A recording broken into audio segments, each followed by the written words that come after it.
It's a pleasure to be able to give this talk to you. I mean, I know that you're as a group, you're very interested in your own monastery at Chertsey, and I think there's a kind of a wide agenda about exploring and thinking about the monasteries of the River Thames, because they do represent an understudied group. I'm talking about early medieval monasteries here, and there's a lot of work that I think that's required to try and understand, what makes them distinctive as a group. I mean, we're only just really scratching the surface, and we can't really answer that question at the current stage. But clearly, they do represent a really interesting regional group and focus. There has been varied amounts of archaeological work done on some of these sites, and sadly, some really important work that has been done has languished. I'm talking particularly Barking Abbey here, which I've been trying to get my head round as a key comparison to what we're doing at Cookham. But yeah, it's a really exciting topic. There's huge amounts of work to be done on understanding these sites, characterizing them. We know so little about the early medieval monastic archaeology of the Thames region, certainly in comparison to all the work that's been done on contemporary institutions up in places like Northumbria.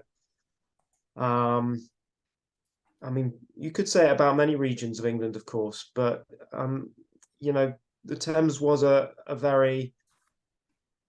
it was very richly sown with monastic institutions in the early medieval period, and it's therefore, I think, it demands our attention, but sadly we know very, very little indeed. So the work that we're doing in Cookham, it's all it feels very pioneering in many ways. Everything is new, everything is different, everything requires going back to basics and first principles in terms of what we might have and what it might represent. So it's going to be a traditional style format, really. I'm going to be talking exclusively about Cookham. There are other sites in the Middle Thames that are being actively investigated or interpreted and analysed, but I don't have time to really talk through multiple sites. I'm just going to concentrate on Cookham, and I just a kind of a caveat in that, because of various issues out beyond my control, I've not really been able to incorporate much of the results from our most recent season of excavation this summer in 2023. I mean, we just haven't had time to really crunch through the results yet, so it's going to be very summary in terms of incorporating those. So it's the third season of excavation that we've done, 2023. So it's still relatively early days, but anyway, let's go. So I've already talked and nattered on about the early medieval monastic archaeology of the Thames. The map here shows you most of the institutions that we hear about from documentary sources and place names. That some would argue that these are not all monasteries, but a good number are. So we can see that there's quite a concentration from the source of the Thames up in Gloucestershire to the mouth in Kent. And the Middle Thames stretch, and by Middle Thames I'm talking about the stretch of the river from Goring Gap to the sort of tidal part around Teddington Lock. You can see there's quite a nice grouping of monasteries in this region as well, of which, of course, Cookham forms one. Cherts is in there, Staines as well, and indeed Reading. But archaeologically, I mean, we know a certain amount from historical sources, but archaeologically next to nothing for the Middle Thames grouping of sites. Interestingly, where's Barking? It's not even on there. It's not my fault, someone else made this map, but Barking isn't on there. I mentioned Barking as a site that has seen some archaeology. Ensham Abbey Number one, that's seen some archaeology as well, which revealed fragments of occupation from its early medieval phases, because Ensham was refounded as in the Benedictine reform towards the end of the 10th century. But yeah, I mean, the basic point is that there's been very little archaeological work done on these sites in general. Cookham is a highly strategic point. It's a very ancient crossing point of the River Thames. It was almost certainly an important crossing point in the Roman period. It marks the intersection of important land routes going north and south. Again, in the Roman period, there's a hypothesized Roman road that crosses the Thames at Cookham, and it's also, in addition to the Thames, you have the tributary of the River Bourne, which is a natural communication artery going through the Chilterns northwards. So it's likely that was an important communication artery extending up into the Midlands and beyond. So it's a very strategic point. The medieval and modern settlement is confined to a gravel island. And in flood, you can see this aerial photograph, 1940s aerial photograph of Cookham in flood, and you can see the gravel island, the slightly higher portion, standing proud of the flood waters. This is the site of Holy Trinity Church. You can see it just here. So that is kind of on one of the highest points of the gravel island. And that's relevant to the archaeology that I'm going to be discussing, because we're excavating a site just adjacent to Holy Trinity Churchyard. Yeah, so this is kind of, we're thinking about Cookham's strategic sort of importance in the early medieval period, particularly in the 8th and 9th centuries, which when it's really its monastic phase was. The kind of the Bourne Valley as a route going up into the Chilterns becomes relevant when we think about sort of long distance routes, trade routes, feeding up into the Midlands and to the northwest, and particularly the salt producing centres of Nantwich and Northwich. It's very likely that salt was being transported down via down to the Thames, ultimately to London and beyond, and monasteries like Cookham are likely involved in the sort of transshipment of salt and other sort of products from the Mercian heartlands up here. So John Blair's talked about that sort of stuff. In terms of Cookham's historical trajectory, well, the key thing really that the strand that runs through that, certainly to begin with, is the fact that it's on an important frontier between Mercia and Wessex, and it gets embroiled in the rivalries between them and the territorial ebb and flow between those two competing kingdoms. So we know that there's a monastery certainly in existence at Cookham by the mid-8th century. There's a large sort of transfer of property, basically, that goes from the Mercian kings to Canterbury, Christchurch, Canterbury, and the archbishops. And there's kind of quite a complicated backstory to but basically there's to dispute over the monastery at Cookham between Mercia and Wessex, and it goes into the details about it being passed between Wessex and Mercia at various points prior to the 740s. In 760 it goes back to Wessex, and then in the 780s Offa recaptures it along with other minsters along the Middle Thames. And then towards the end of the 8th century, we hear about Cookham being confirmed as a minster to Offa's widow, Cynethryth, in return for estates in Kent. So Cynethryth was a very powerful woman in her own right, political figure.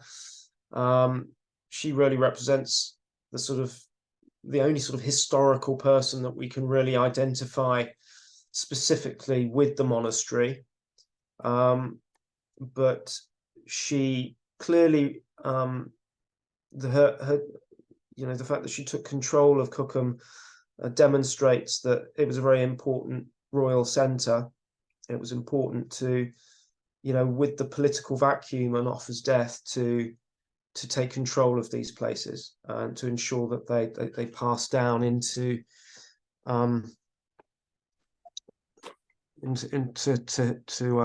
that sort of the descendants in that part of the Mercian lineage. The historical sources go silent, really, as far as the monastery is concerned. But we do, moving into the 890s under Alfred, hear about the establishment of a burgh fort, Hydage Fort on Sash's Island at Cookham. We know that a royal interest is maintained into the latter part of the 10th century. A royal assemblage held at Cookham. By Doomsday, the sort of ecclesiastical significance of Cookham had been much reduced. It was no longer functioning as a monastery. Instead, it's a parochial church staffed by 2 priests. So it's still an important church in the sense that it administers quite a broad area and has subsidiary chapels underneath it, but it isn't functioning as a sort of a fully fledged monastery with a significant community of religious. And that's kind of quite a common trajectory for pre-Viking monasteries that aren't refounded under the Benedictine reform.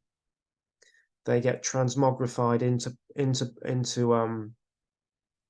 minster churches as secular churches, in other words, not permanently staffed religious institutions. So, as I said, we've been working on this particular site known as the Paddock on the west side of Holy Trinity Church Yard now for 3 summer seasons. We did small-scale work in 2021, a series of sort of test trenches. And by the way, what attracted us to this area was really just some very, very small-scale archaeological work by the Marlow Archaeological Society in 2005, who opened up some very small areas up in the northeast area of the site, and found, well, they didn't really know what they found, but they did write a report, and they got some specialist reports done on the finds and animal bone, and that was sufficient to indicate that there was Anglo-Saxon occupation at this site, including in the 8th and 9th centuries. So that's why we decided to take a closer look at this area. So we as I said, in 2021, we did some small-scale work, and then subsequently we've done 2 seasons of open area excavation run as a field school for the Department of Archaeology at Reading. And as I said, last summer was that's the most recent season. So what I'm going to do is really just give you a flyby of where we are in terms of what we think we've got represented on the excavation. And we've really concentrated on 2 areas thus far. An area up here towards the northern boundary of the site, which is quite close to the River Thames. So this is the River Thames flowing through. So we're about I would say 50 to 60 meters from the south bank of the River Thames. So we've kind of reinvestigated some quite complex archaeology up in this area, but we've also, as a second focus, been investigating archaeology of a very different character, but pretty much at the same date in this area here. So I'm going to start with the sort of what I've called the Waterfront Zone. It's up towards the River Thames, as I've shown you. And this is really, really complicated archaeology and well-preserved archaeology. So what we've got is lots of horizontal stratigraphy, which is very rare for a site of this period. Normally, all of the sort of the horizontal stuff gets ploughed away or eroded away, and you're left with just cut features. But we've actually got a lot of deposits. In fact, we've got an entirely preserved, what you could, way of putting it is that you've got a well-preserved early medieval landscape within the precincts of the monastery, and with an area with lots of different kinds of activities represented, including structures, hearths, roads, streets, ancillary features of various kinds, that is very complex, and we're only just beginning to unravel. But essentially, this overhead view taken in 2022 shows you some of the key elements. So all of this sort of lighter material, that's all gravel. It's gravel roads and streets. This is a more substantially built section of roadway running in this kind of orientation up there. And all this dark black stuff is occupation horizons and floor levels associated with one or more buildings that's kind of on this orientation here, post-built timber buildings. There's more of it going over on this side, but we haven't really explored any of that. We haven't gone down into the stratigraphy. Really, this is the only area, this is kind of the area that we've started to go down into the stratigraphy within.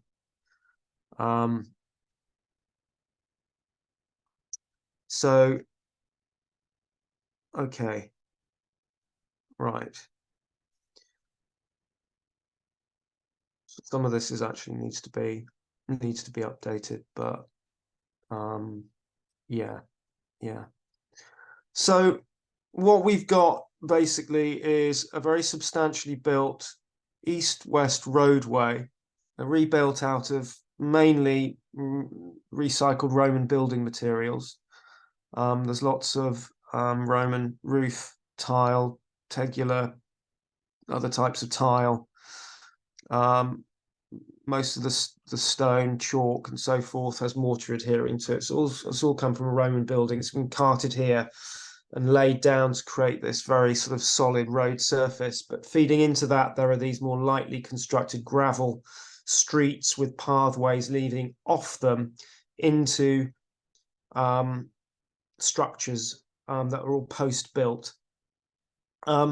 We have one substantial north-south post-built hall in this area, with associated floor deposit and internal hearths. Back in 2022, we thought that these might represent workshops and several discrete buildings set close together. But on further work, some are just gone. It's clear that we've actually got one large building with multiple hearths within it, or certainly one large focal hearth, and then maybe areas of scorching or scorched floor within it. So our thinking interpretation of this building has changed. We did initially think we might have a series of workshops lining a street. We now think we've probably got one of the main communal buildings within the monastery. And that's also borne out by the kinds of artifacts that we're finding in this general area. So it includes quite a lot of dress accessories, things like vessel glass, fragments of vessel glass, tools. So not really the right signature for a series of workshops. It looks far more sort of domestic. So that's the sort of main archaeology in this region. That was a comparison. Sorry, this is a presentation that is a bit out of date, and as I said, our thinking has changed, but I was comparing this general area to some of the archaeology that you find in Middle Saxon wicks, including London Wick, which do share some of the same elements in having gravel streets and roads and buildings aligned on roads with hearths and clay floors and that sort of thing. But as I said, the evidence, I think, further work, I just think better with a single large or several large communal buildings. Alongside and going with the buildings, we also have ancillary features, things like pits, which you can see in the bottom left corner, and a significant piece of archaeology that we partially dug last summer was a well that was cut through that northern roadway that I showed you, made out of reused Roman building materials. So this is a well that is well preserved below water table. So we've got the original barrel lining of the well preserved for us. I mean, it falls within the general phase of 8th to 9th century occupation that we've got on this site. We know that because the backfill above the waterlogged component of it includes datable Middle Saxon artifacts, metalwork and pottery and so forth. The fact that it cuts through the road, though, suggests it's one of the latest features on the site. There are likely, however, to be early versions of that well in the vicinity. Generally, if you find wells on sites like this, there are multiple examples, as indeed at Barking Abbey, which had, I think, 3, if not more, wells of Middle Saxon date associated with the monastic occupation there.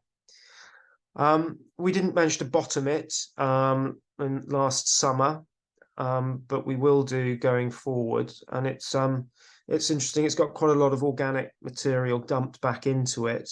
You can see this fragment of wood, but bits of leather. There's quite a nice assemblage of work wood that's gone back in there and it's preserved as well. The other thing that's worth noting in relation to this northern area, that's kind of what we also did last summer was open up a trench that kind of goes through the northern boundary, and what we were interested in doing there is to trying to locate potentially the riverfront, the Anglo-Saxon riverfront, on the basis that the modern channel is canalized and artificial.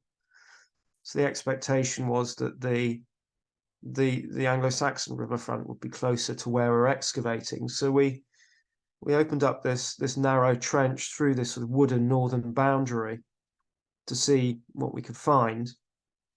And we weren't successful in identifying a riverfront, an early medieval riverfront, but what we were able to show is that the activity that we got represented here just extends and keeps going, and it goes into this adjacent plot of land called Rope Walk Meadow here. It was slightly complicated. We had to get a permit from the Environment Agency to dig this because it runs close to a flood defence bank. So there's a certain amount of red tape involved to do that, but it was well worth it. The results are really very interesting. It's very difficult to show you in photographs, given that we only opened at a narrow area. But so you're just going to have to sort of take my word for it. But what we've got represented, sort of more or less running through the wooded boundary, is this very interesting channel feature that runs east-west, parallel to the river. And we did initially have this down as some kind of enclosure, a monastic enclosure. But it was clear that with further excavation, that this is actually something rather different. It hasn't been fully excavated, and we've got a lot more work to do. But what we think we've got is elite the morphology of this channel and the way it's cut works much better as a mill leat. We also got substantial foundation associated, stone foundation associated with this bit of the leat as well, which may turn out to relate to the mill house as well. This is all firmly Middle Saxon again. I mean, lots of datable material from the infilling of the leat. Lots of pottery and other artifacts. So it's clearly part of the infrastructure of the monastery. There's good parallels for this again at Barking. They found something very similar. And of course, when we're talking about, there's a strong relationship between monasteries at this date and mills more generally, both in early medieval Britain and Ireland as well. So it's kind of quite well attested infrastructure for a monastery of this date, albeit we don't have much archaeology for that in the Thames region.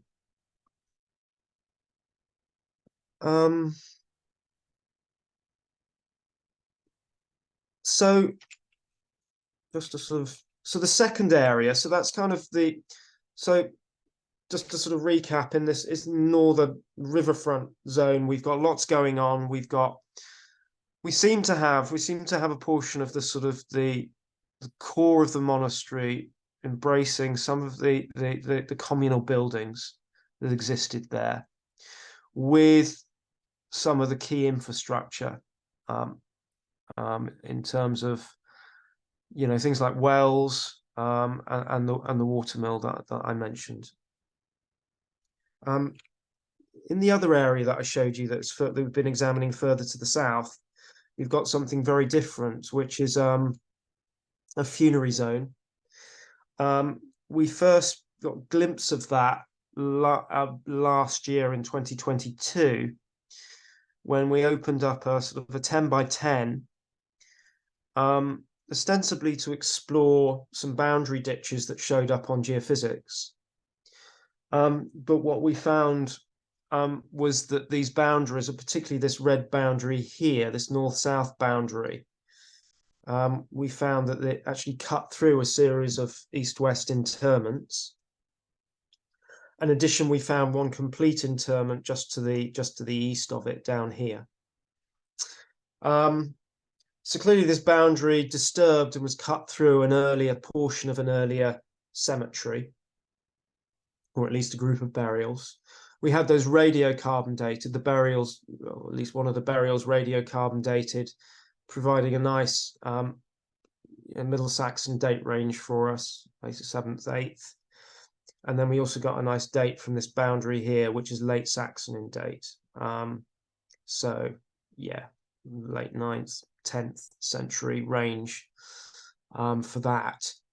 So clearly the burial focus had gone out of use by the time that this boundary was created. In the process of creating that boundary, and the disturbing series of earlier burials that seem to form part of a more extensive, potentially formal cemetery. So we opened up a larger adjacent area last summer, and that confirmed that we are indeed talking about a formal cemetery here, comprising a series of north-south rows. We opened a 30 by 30 meter trench area last summer, and we were only able to explore some of the burial archaeology with it because it's very dense indeed. So we looked at, in particular, at 2 north-south rows towards the east end of the trench, and what that shows is that we have a combination of single interments, single phase interments, but also there's a lot of intercutting. So there's multiple generations of burials going in on top of each other and disturbing earlier ones. And in some cases, we could see 3 generations of intercutting burials, but still within quite distinct rows. Further to the west, much higher density of burial and density of intercutting, and this was really, really complicated unpiecing all of this. But you can see how closely packed the burials are, but there's also lots of intercutting phases, leaving sort of islands of bone, in some cases early interments. Portions of those are going back into later graves, so it's very complicated indeed. But yeah, considerable packing of burials in this area. It's a very heavily used part of the cemetery. We've only really just started work on the analysis of the burials. What we can say is that this is looking like a lay cemetery rather than a cemetery of the monastic brethren, in the sense that there's a mixed demography. There's male, female, there's adolescent, child, neonatal burials. So it covers the full demographic spectrum. The initial indications suggest that there's quite a high level of pathology associated with these and disease associated with these individuals, but much more work's required to really get a better definition on that. There's no reason to believe that these aren't all Middle Saxon in date. This is, as I said, it's a formal cemetery. We've already got the radiocarbon date on one. It was in use. We can see that over several generations. We got more dating to do into the radiocarbon dating to really limit the chronological parameters of the cemetery. But you know, it is clearly a cemetery that's used and active while the monastery is in existence, and indeed it's clearly it's a cemetery that is in some way administered by the monastery.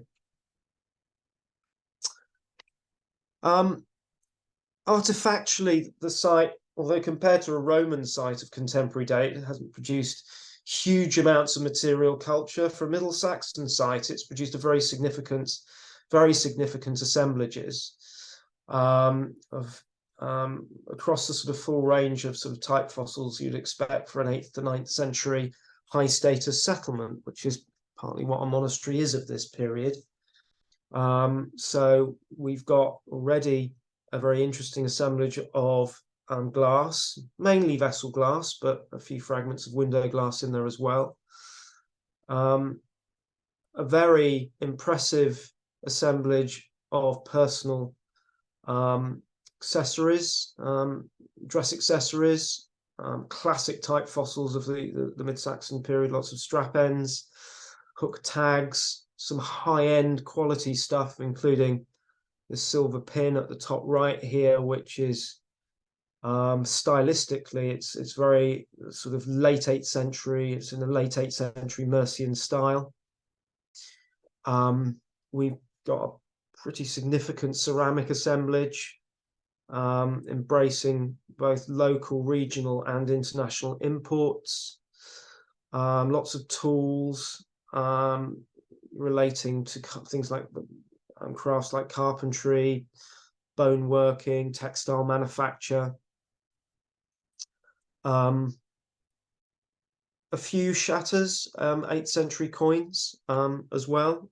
Not a huge amount, but you know exactly what you would expect for a site of this type at this particular period.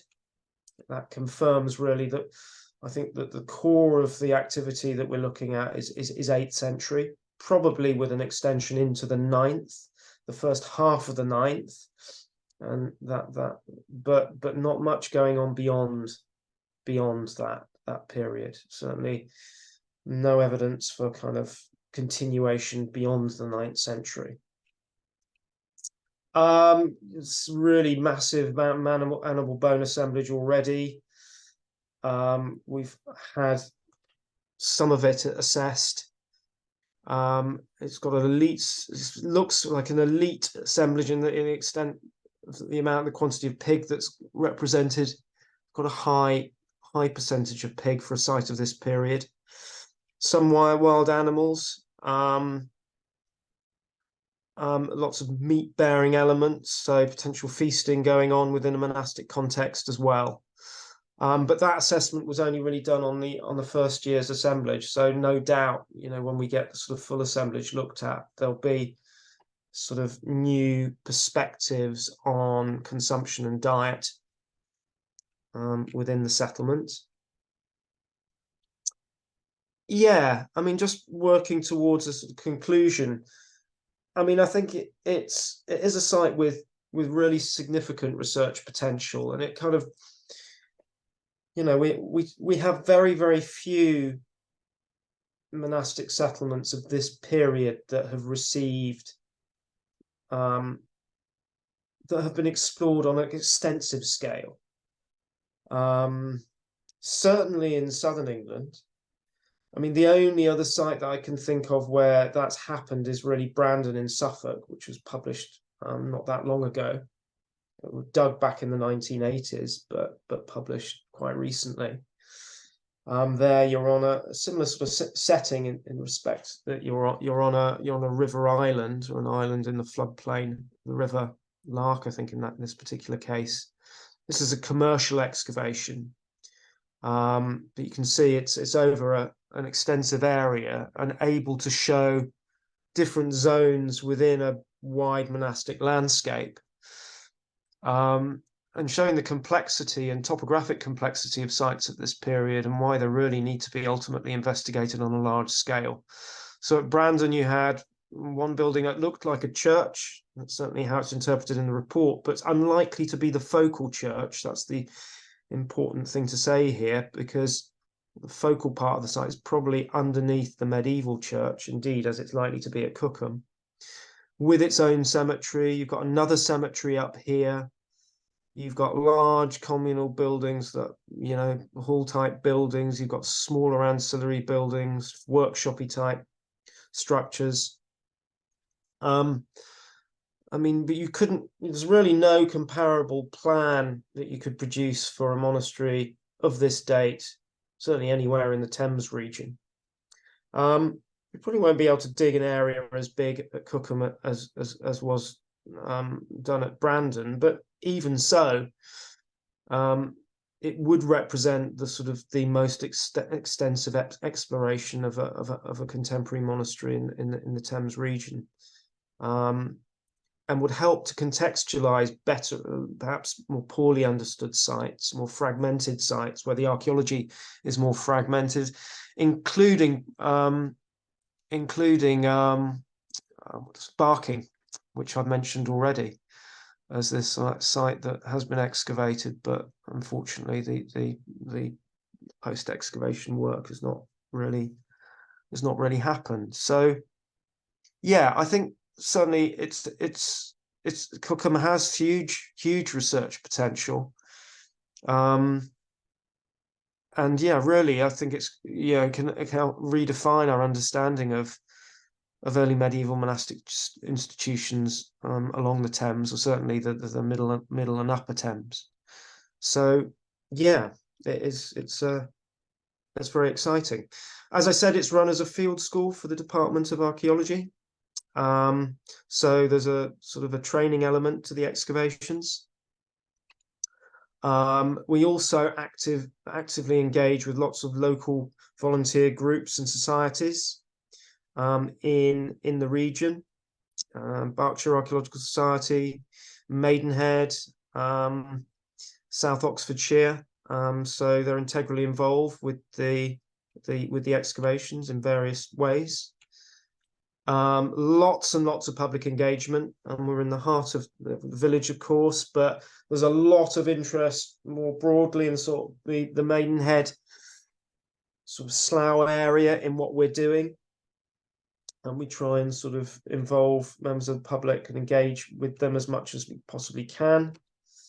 A lot of media engagement has occurred and will continue to occur in various ways. So we've got quite a high profile in the regional and to some extent national media as well. And there's also kind of an artistic strand to what we're doing. We have an artist in residence.